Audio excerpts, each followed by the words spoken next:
আরো পাইপলাইনে মানে মিউনিসিপ্যালিটি থেকে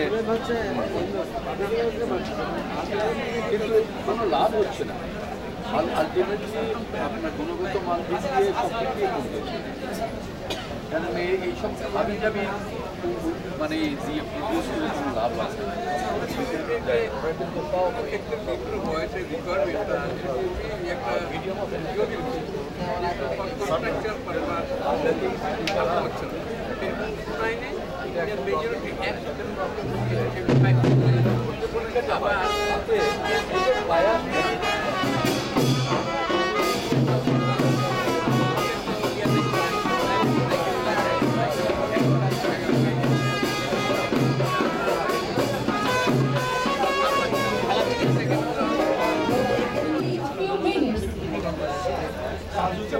Professor MD Nazrul Islam, Dean Faculty of Business, Professor Dr. Iqbal Hussain, Chairman, Department of Business Administration, Mr. MD Shafiq Awalam, Chairman, Department of Law, Dr. Aslan Habib, Chairman in Charge, Department of Applied Sociology. Mr. M. Khalid Zaman, Register, Ash University Bangladesh, teachers of different departments, officers, guests, and all the students. Again, welcome our special day, 18th Ash University Day.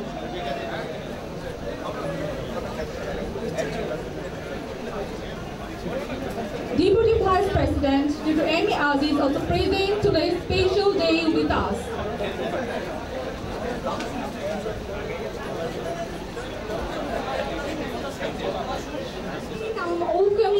Welcome all of you for our special day, 18th Asha University Day. 8th Asha University Day is very special for us. We're very happy to be here.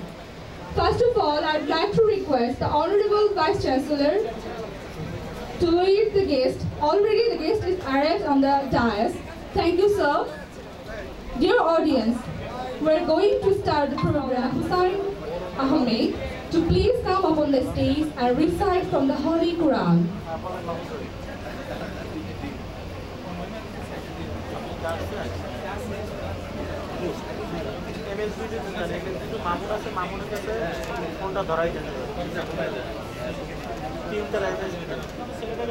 السلام عليكم. أعوذ بالله من الشيطان الرجيم. بسم الله الرحمن الرحيم.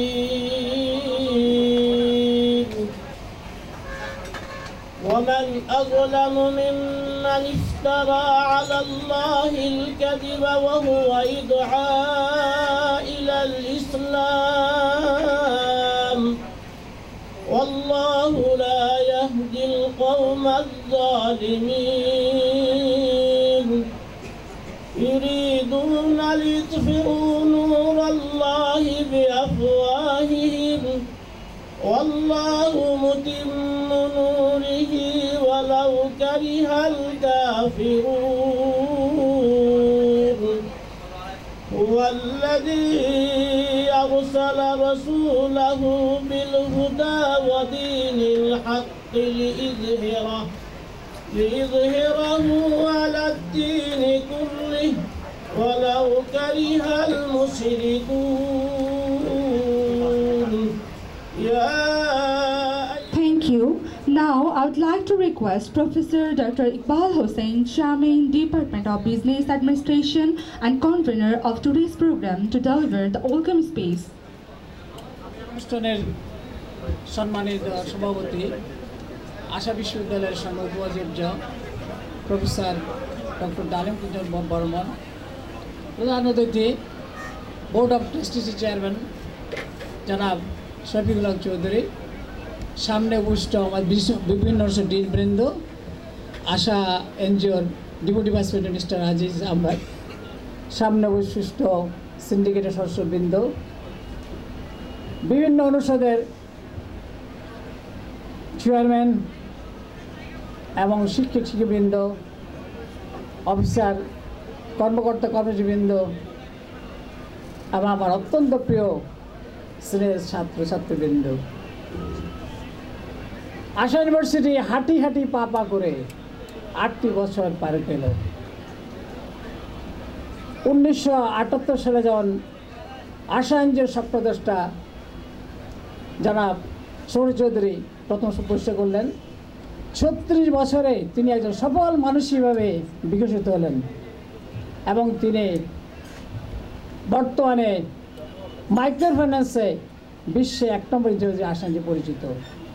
আপনারা জানেন পৃথিবীতে হাজার হাজার NGO আছে, তার মধ্যে 100টির মধ্যে আশার নাম আছে এবং মাইক্রো ফাইন্যান্স ইনফরমেশন এক্সচেঞ্জের তুলনায় আশা একটি সারা বিশ্বে অত্যন্ত সফল এনজিও বিকশিত হয়েছে।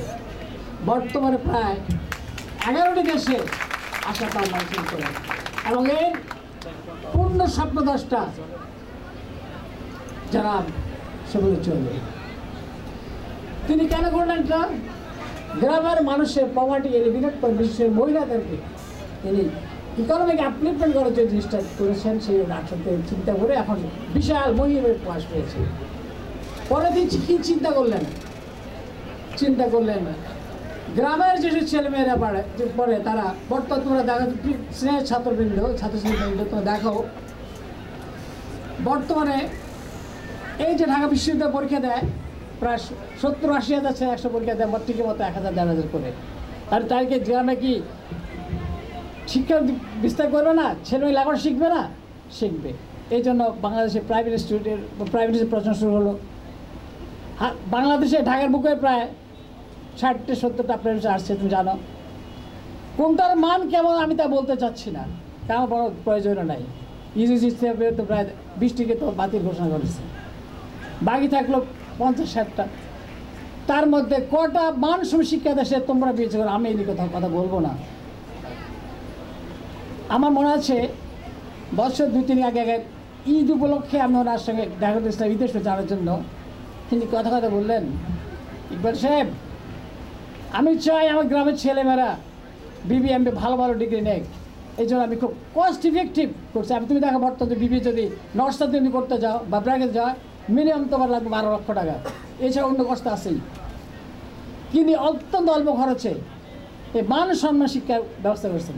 বিশ্ববিদ্যালয়ের মিনিংটা কি? What does mean university? বিশ্ব কী করে? মানুষের শিক্ষা দেয়, মানুষের শিক্ষার বিকাশ ঘটায়। সেটা দুভাবে হতে পারে। একটা করে কি, বেশ ভালো লেখাপড়া শিখে ভালো চাকরি পায়, ভালো ইয়ে করে, ভালো জীবন, হ্যাঁ সুন্দর। কিন্তু সব মানুষ তা করে না। কেউ কেউ তার নিজস্ব সুপ্ত প্রতিভা বিকাশ করতে চায়, সে হয়তো সে সুযোগটা পায় না। বিশ্ববিদ্যালয় করে কি, সে বিকাশ করার জন্য তাকে কি প্রতিষ্ঠিত করে দেয়। কিছু কিছু লোক আছে জীবন জন্মগ্রহণ করে, তোর যেন বিল গেটস ফরওয়ার্ড চিফ, তার হারভার্ড থেকে তাকে বের করে দেওয়া হয়েছিল, কিন্তু তার নাম অ্যাপেলের যে প্রতিষ্ঠিত মোবাইল তোমরা ইউজ করতেছ, তার কী করতেছে মালিক? সে লেখাপড়া শিখে নেয়, সে বিজনেসম্যান। যে মোবাইল তুমি সেই অ্যাপেল যেটা তুমি আইফোন ইউজ করো। এছাড়া দেখো, আজকে তুমি বিশ্ববিদ্যালয় আসছো, এই বিকাশ সরকার কীভাবে হয়েছে তুমি দেখাও। অ্যালবার্ট আইনস্টাইন, প্রিন্সটন প্রফেসর, তিনি কখন নিজেই জ্ঞানী মনে করতেন না।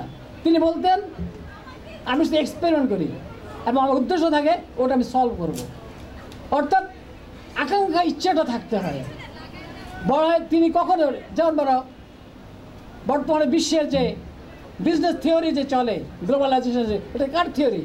প্রফেসর জন ন্যাশ, প্রিন্সটন ইউনিভার্সিটির। তিনি সিজোফ্রেনিয়া রোগী, এখনও সিজোফ্রেনিয়া রোগী তিনি।